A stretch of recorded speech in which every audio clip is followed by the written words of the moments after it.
I mean, if that song sucks, why would you use that song as your motivation? I don't know. But it is the Memphis Grizzlies song, and Steph Curry decided that was going to be their game plan. Oh boy, folks. Trouble in paradise now. The Warriors come out to play. I thought you guys had that game sealed up.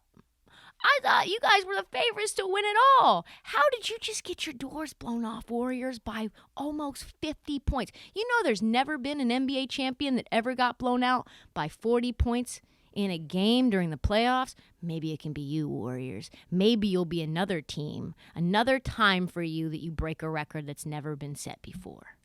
It all began by Steph Curry deciding he wanted to showboat, deciding he didn't want to be humble.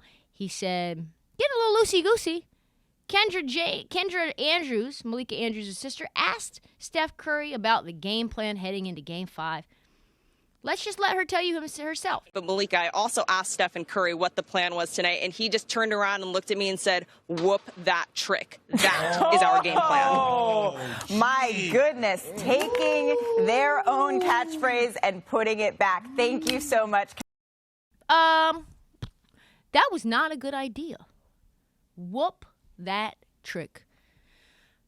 Steph, do you even know what that means? Like, really? Do you even know?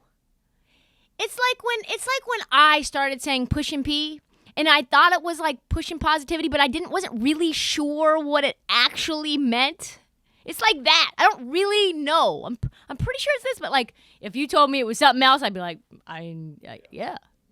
Sounds right. That sounds right. I'm not in as much with the culture anymore. I'm grown now. We got shows to write.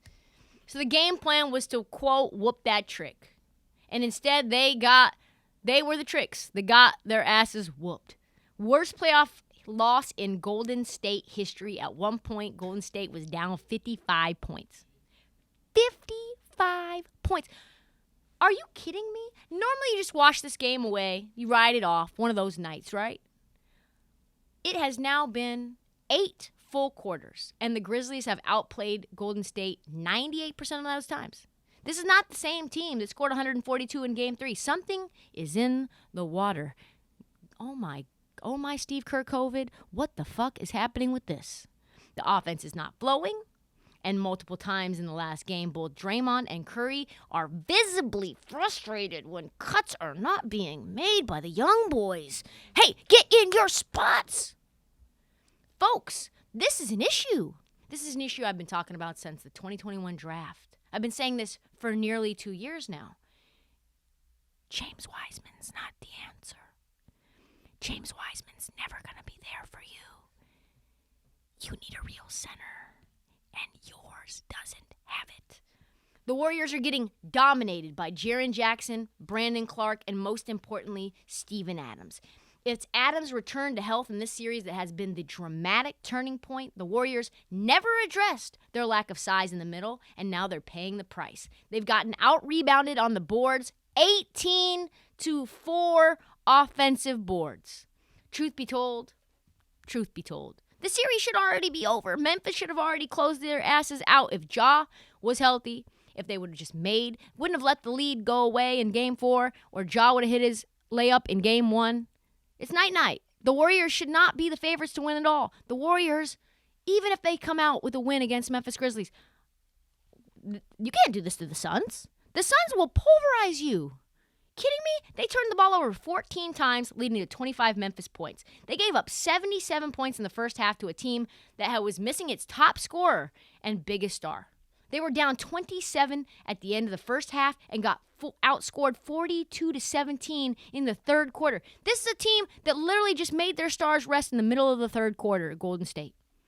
The other major problem that the Warriors are having are they're just fouling like crazy. Discipline issues, carelessness, and it's hurting the team. They had 23 fouls, 17 for Memphis in Game 5. An astounding 9 players on that team had 2 or more fouls. Folks, warning. Golden State is showing, I see your true colors shining. Hate to see it. Hate to fucking see it. And it's not just a problem for this Memphis series, like I said. It's a problem, period. I've been talking about this for a minute now. All of the fears that I had about Golden State coming to light right now. I was accused of slandering them, but you know what? Maybe I just see things before they come to light. Sloppy with the rock, no interior defense. When threes don't fall, they have trouble scoring. Then the other team gets out to a transition offense. What do you do then? It just piles on and piles on and piles on. And the Grizz are doing this without Ja Morant. It is incredible how fluid their offense is running without Ja. They don't have a reliable bucket getter in the fourth quarter, but who cares when you're up 50? Doesn't matter. Doesn't matter. And they're doing it without Dillon Brooks. He's been so bad. Even he's saying he's trash. He said in his post-game presser, I'm my worst critic. I know I'm playing like trash. I know I'm not shooting the three, but I'm trying to do the little things.